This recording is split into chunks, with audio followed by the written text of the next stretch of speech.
बिस्मिल्लाहिर्रहमानिर्रहीम।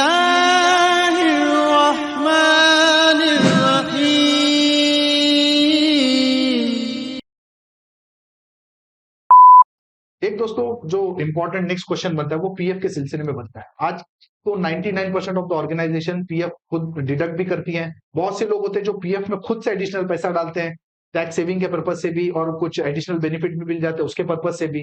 तो इस वीडियो में दोस्तों पहले तो समझेंगे कि पीएफ क्या है और क्या पीएफ में आप इन्वेस्ट कर सकते हैं एडिशनली जितना के कट रहा है उसके अलावा, और जब मैच्योरिटी में आपको पीएफ जब मिलेगा तो वो जो पैसा है उसका आपको क्या करना है, उसके अलावा पीएफ पे ज़कात का क्या मसला है। ये कंप्लीट डिस्कशन दोस्तों आपको इस वीडियो में मिलेगा।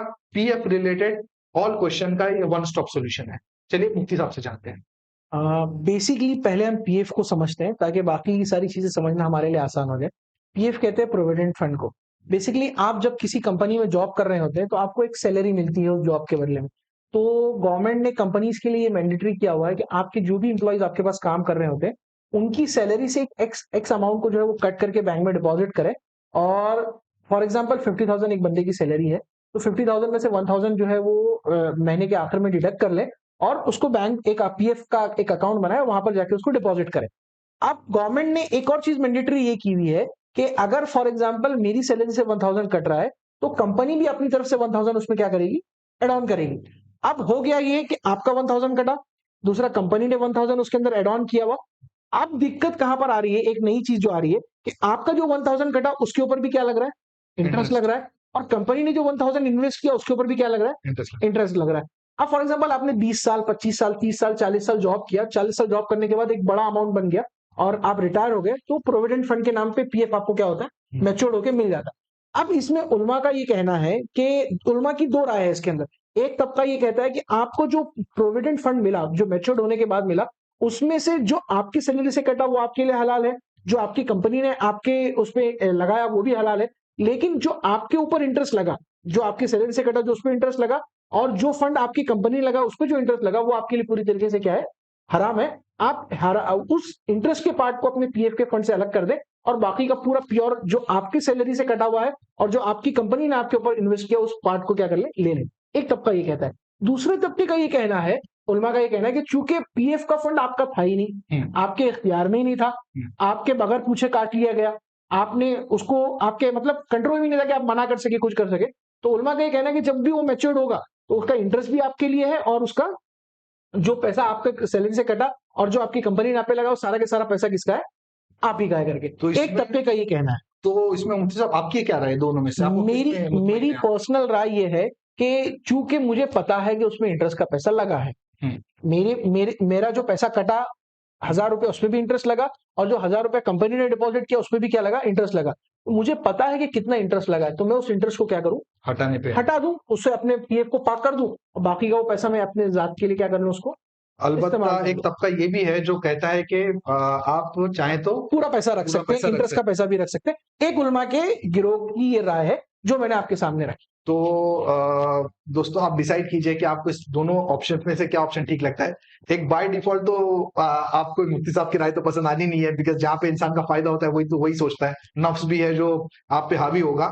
बट फिर भी ये आप इस मसले को आप देखिए कि कौन सा आंसर आपको ज्यादा लॉजिकल लगता है और इस हिसाब से सोचिए। बिकॉज ऑब्वियस सी बात है, एक्सेप्ट करने की बात है तो आपने सेकंड ही एक्सेप्ट करना है, बट फिर भी लॉजिकली आप सोचिए और जो आपके दिल को सही लगता है उस कंक्लूजन पे आप जाइए।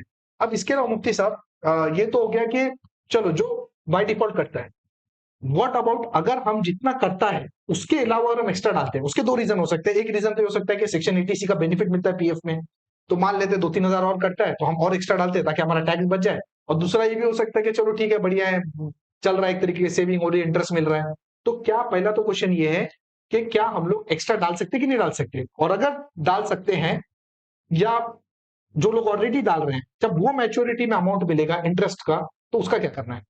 देखिए म्यूचुअल फंड के सिलसिले में हमने एक बात क्लियर की थी आपसे कि म्यूचुअल फंड इंडिया में दो ही म्यूचुअल फंड क्या है, शरिया कंप्लाइंस है, एक टाटा एथिकल एक टॉरस एथिकल। बाकी 1500 और भी स्कीम्स मौजूद है जो कि नॉन कंप्लाइंट। उसकी वजह यह है कि बंच ऑफ शेयर्स के अंदर पोर्क कंपनी का भी है, अल्कोहल का भी है, पोर्नोग्राफी का भी है, इंटरेस्ट का भी है, बैंक का भी है ना। वो सारे शेयर्स की वजह से हम दूसरे म्यूचुअल फंड्स को क्या कर रहे हैं, उसमें इन्वेस्ट नहीं कर रहे हैं और उसको शरिया कंप्लाइंट नहीं बोल रहे। तो आपका जो पीएफ का पैसा कट रहा है, बेसिकली वो पैसा आप चाह के भी रोक नहीं सकते, वो कट ही रहा है ना?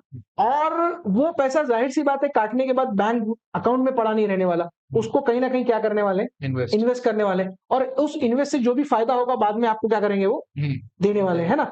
तो आप जबरदस्ती जो कट रहा है उसको तो समझ सकते हैं बात को कि आप बाद में वो पैसा ले ले, लेकिन आप अपने से आगे जाकर ये कहें कि नहीं एक काम करो, 1000 कट रहा है तो मेरा 3000 काट लो करके एटीसी की वजह से, ये गलत बात, ये नहीं करना चाहिए आपको। एटीसी का एग्जेम्पशन लेना चाहिए, लेकिन उसका ये मतलब नहीं कि एग्जेम्पशन लेने के लिए हराम तरीका इस्तेमाल करें।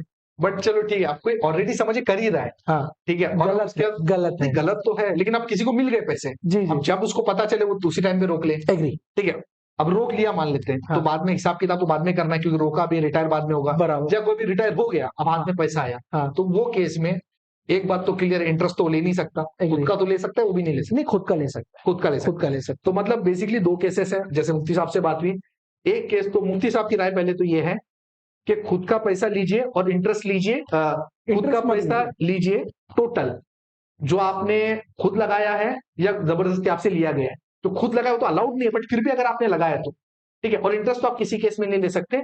वेरएज दूसरी राय ये बनती है कि खुद का पैसा जो आपने लगाया वो तो आप जो कंपलसरी है उस पर आप इंटरेस्ट भी ले सकते हैं, लेकिन एडिशनल लगाना ये कोई भी मुफ्ती या कोई भी उलमा आपको एडिशनल लगाने की राय नहीं देता, और अगर एडिशनल आप लगा भी रहे हो किसी वजह से, ठीक है, और बंद के अंदर कुछ मैच्योरिटी अमाउंट आ रहा है, तो हर उलमा का ये कहना है कि खुद का तो पैसा आप ले सकते हो, इंटरेस्ट आप नहीं ले सकते हैं। ये तो हो गया पीएफ के बारे में। अब हम लोग ये डिस्कस करते हैं कि ज़कात का क्या मसला है, क्योंकि अब अगेन दो चीजें बनती हैं, एक तो ये राय बनती है, दो मसले हैं, एक मुफ्ती साहब की राय, एक दूसरी राय, तो दोनों पे डिस्कस करेंगे। एक तो ये कि एक उलमा ग्रुप ये कि आपके इख्तियार में तो है ही नहीं पैसा, वो तो जब मिलेगा तब हम इंटरेस्ट भी लेंगे, पूरा लेंगे, और जब इख्तियार में नहीं तो हम ज़कात भी नहीं देंगे। और एक राय ये बन सकती है कि आपको ज़कात देनी है, और जो एडिशनल है वो तो छोड़ो, वो तो अलाउड ही नहीं है।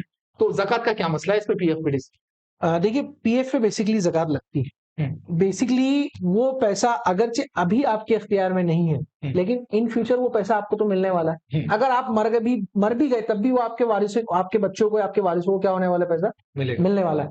तो इसमें उलमा की दो राय, एक राय ये है कि आप हर साल ज़कात निकाल लीजिए, आपका पीएफ का अकाउंट है, आप लॉगिन करके एक्सेस कर सकते हैं कितना पीएफ जमा हो गया, आप उसको बाइफरकेट कर सकते हैं, कितना इंटरेस्ट है, कितना अमाउंट है, आप बाइफरकेट कर लें, और हर साल, अभी ताबे में नहीं है लेकिन फिर भी आप क्या कर रहे हैं, इन फ्यूचर आपके ताबे में आने वाला है। तो एक तबके का कहना ये कि चूंकि आप ही का पैसा आपको मालूम है, आप उसकी ज़कात निकाल लें। एक तबके का ऐसा कहना है कि आप हर साल ज़कात ना निकालें, मैच्योर होने के बाद जब आपके पास कंट्रोल में आ जाएगा, आप उससे पहली फुर्सत में जो इंटरेस्ट को निकाल ले, फिर जो अमाउंट बचेगा उस अमाउंट के ऊपर वन टाइम ज़कात निकालें।